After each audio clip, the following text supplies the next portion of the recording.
What if I told you that the most valuable company in the history of human civilization, worth over $3 trillion, started in a small, dusty garage with just 3 young men, a dream, and almost no money? No investors, no office, no guarantee of success. Just passion, just obsession, just the radical belief that technology could be beautiful and that ordinary people deserved extraordinary tools. This is not just a business story. This is the story of Apple, a company that didn't just survive the impossible, it defined what was possible. From a California garage in 1976 to the most powerful brand on planet Earth. Buckle up, because this story will blow your mind. The 2 Steves. Before there was Apple, there were 2 young rebels named Steve. Steve Jobs, a restless, adopted kid from Mountain View, California, obsessed with design, philosophy, and the idea that machines could have a soul. Steve Wozniak, a quiet engineering genius who could build computers the way poets write verse, naturally, effortlessly, brilliantly. The 2 met as teenagers in 1971, bonding over electronics and a shared hunger to build something real. Wozniak was the brain, Jobs was the vision. Together, they were about to become the most iconic partnership in technology history. But first, they needed a third man. Ronald Wayne, an older, experienced engineer, joined them briefly as a co-founder, providing early guidance. He later sold his share for just $800, a decision that in hindsight cost him billions.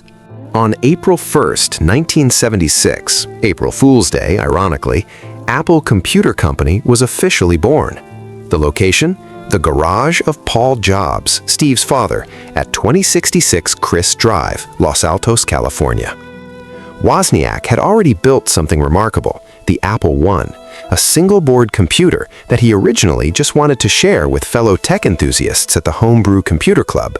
But Steve Jobs saw something bigger. "This is a product," Jobs told Wozniak. "We can sell this." And sell it they did. Local computer retailer Paul Terrell of the Byte Shop ordered 50 units at $500 each. The boys scrambled to build them by hand, scraping together parts on credit. The Apple I was crude by today's standards. No keyboard, no monitor, no case, but it worked and it sold. The revolution had begun in a garage with a dream and $2,500 in starting capital. The first real home computer, 1977. 1 year later, Apple launched the product that would change everything. The Apple II, released in 1977, was not just a computer, it was a statement. It had a sleek plastic case, a color display, a keyboard built right in. It could run spreadsheets, games, and educational software. For the first time in history, a computer looked like something you'd want in your home. Apple hired legendary designer Rob Janoff to create their logo, the iconic rainbow apple with a bite taken out of it. Colorful, bold, playful, nothing like the cold, corporate imagery of IBM or Xerox. The Apple II became a phenomenon. Schools bought it, families bought it, businesses bought it. By 1980, Apple had sold over 100,000 units, generating millions in revenue.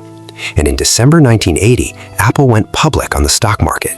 It was one of the biggest IPOs in Wall Street history, generating more capital than any IPO since Ford Motor Company in 1956. Steve Jobs, at just 25 years old, was worth over $200 million. But Jobs wasn't done dreaming. Deep inside Apple's headquarters, a secret project was underway. A computer unlike anything ever built. A computer that didn't speak in code, but in pictures. On January 24, 1984, Steve Jobs walked onto a stage, reached into a bag, and pulled out the Macintosh. The crowd gasped. The Mac had a graphical user interface, meaning instead of typing complicated commands, you simply clicked with a mouse. Icons, folders, windows. The computer introduced itself by speaking aloud. "Hello, I am Macintosh. It sure is great to get out of that bag." The audience erupted. Just days before, Apple had aired what many considered the greatest advertisement in television history, 1984, directed by Ridley Scott, aired during the Super Bowl. It portrayed Apple as a rebel force smashing the conformity of Big Brother, a barely veiled attack on IBM.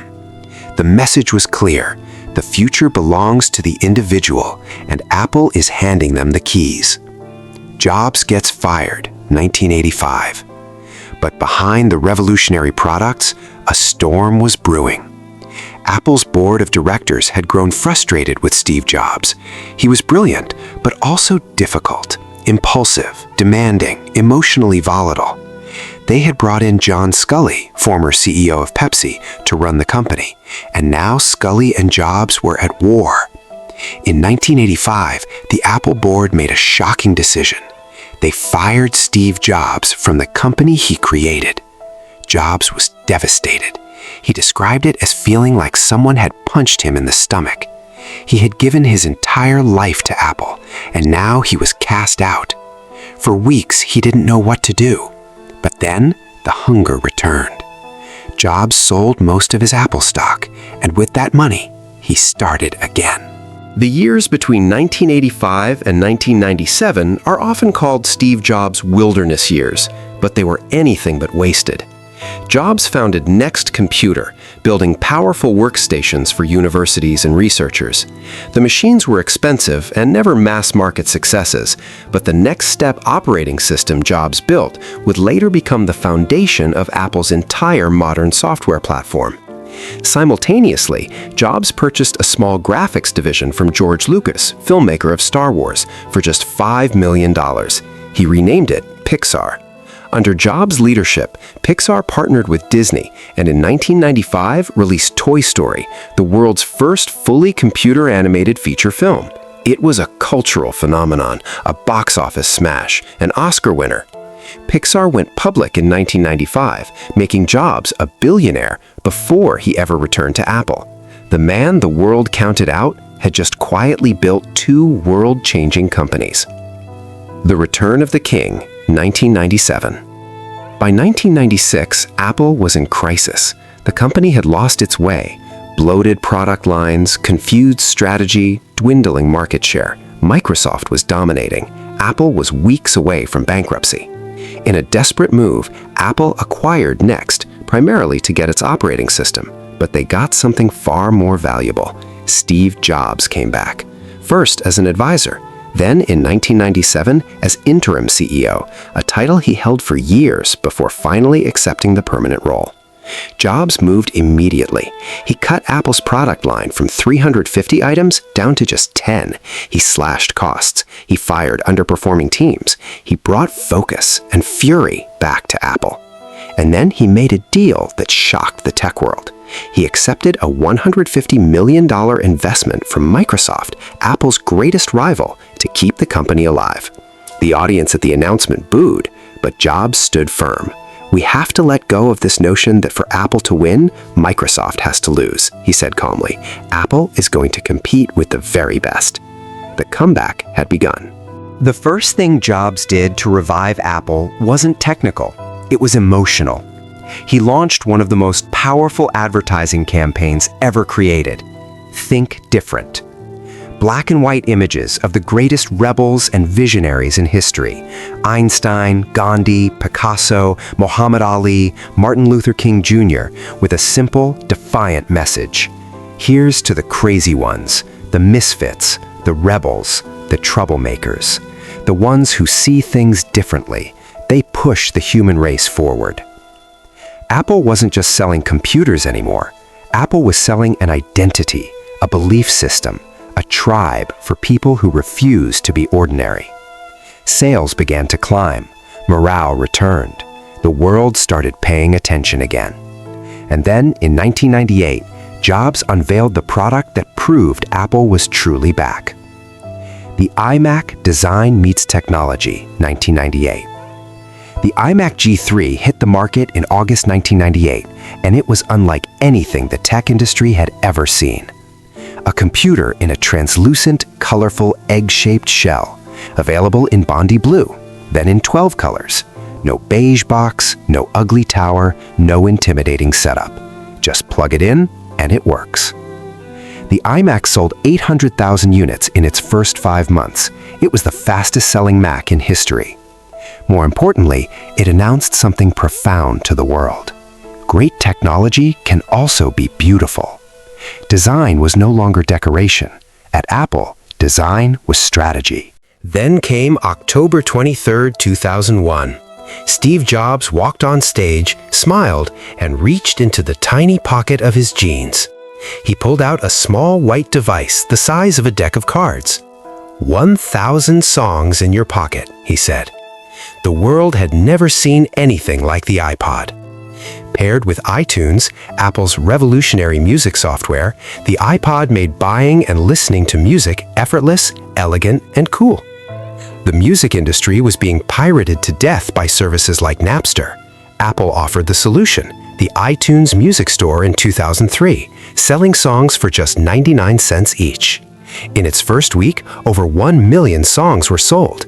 The iPod went on to become Apple's best-selling product for nearly a decade, completely transforming how humanity listened to the world.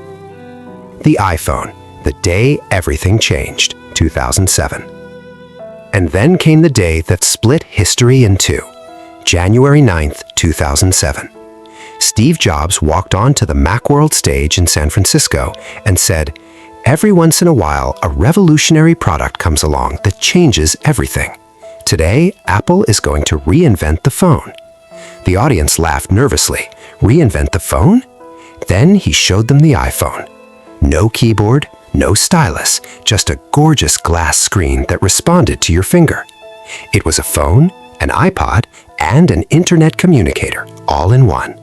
In the first 74 hours, Apple sold 270,000 iPhones.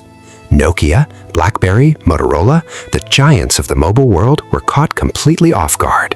Within 5 years, the smartphone industry had been rebuilt entirely in Apple's image. The iPhone became the most profitable product in the history of any company on Earth. But the iPhone alone was just the beginning.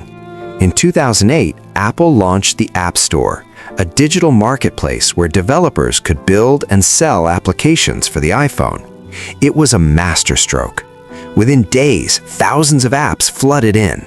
Games, productivity tools, social networks, navigation, health trackers, banking. The iPhone was no longer just a phone. It was a platform, an entire ecosystem that millions of people and companies would build their lives around. By 2023, the App Store would process over $1.1 trillion in developer billings and sales annually.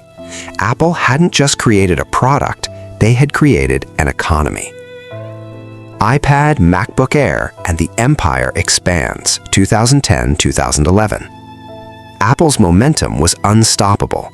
In 2010, Jobs introduced the iPad, a large touchscreen tablet that critics initially called unnecessary. Within a month, Apple sold 1 million iPads. Within a year, 15 million. The iPad created an entirely new product category and is still the world's best-selling tablet over a decade later. The MacBook Air redefined the laptop, impossibly thin, light as a feather, yet powerful enough for professionals. Apple retail stores, designed like modern art galleries, became the highest revenue per square foot retail spaces on the planet, more than Tiffany & Co., more than luxury brands, more than anyone.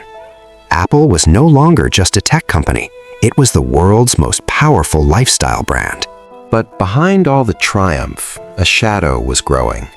Steve Jobs had been battling pancreatic cancer since 2003. He had undergone a liver transplant in 2009. He had taken multiple medical leaves from Apple. On August 24, 2011, Steve Jobs resigned as CEO of Apple, handing the role to his trusted lieutenant, Tim Cook. In his resignation letter, Jobs wrote simply, "I have always said if there ever came a day when I could no longer meet my duties and expectations as Apple's CEO, I would be the first to let you know. Unfortunately, that day has come." On October 5, 2011, just 41 days later, Steve Jobs passed away, aged 56. The world mourned. Flowers appeared outside Apple stores across every continent. World leaders paid tribute. Ordinary people wept for a man they had never met. Because Steve Jobs hadn't just built a company, he had built a piece of all of us. Tim Cook era. Apple becomes a $1 trillion company, 2011 to 2020. Many predicted Apple would crumble without Jobs. They were wrong. Under Tim Cook, a brilliant operations genius, Apple didn't just survive, it soared. Cook expanded Apple into new markets. He championed privacy as a core value. He launched Apple Pay, Apple Watch, AirPods, each becoming billion-dollar businesses in their own right. In 2018, Apple became the first US company to reach a $1 trillion market valuation. The stock price, adjusted for splits, had risen over 50,000% since Jobs' return in 1997. In 2020, Apple crossed $2 trillion. No company in history had ever been worth so much. Today, Apple stands at the absolute pinnacle of human enterprise. With a market capitalization that has touched $3 trillion, Apple is worth more than the entire GDP of most countries on Earth. Over 2 billion Apple devices are actively used worldwide. The iPhone 15 series, M series MacBooks, Apple Vision Pro, a revolutionary spatial computing headset, continue to push the boundaries of what technology can be and what humans can do.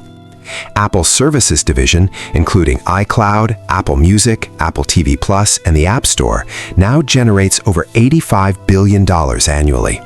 The company employs over 160,000 people worldwide and supports millions more through its developer ecosystem. From a garage in California to a company that has outlasted every prediction, every obituary, every dismissal, Apple endures. Because at its heart, Apple was never about computers or phones. It was always about people.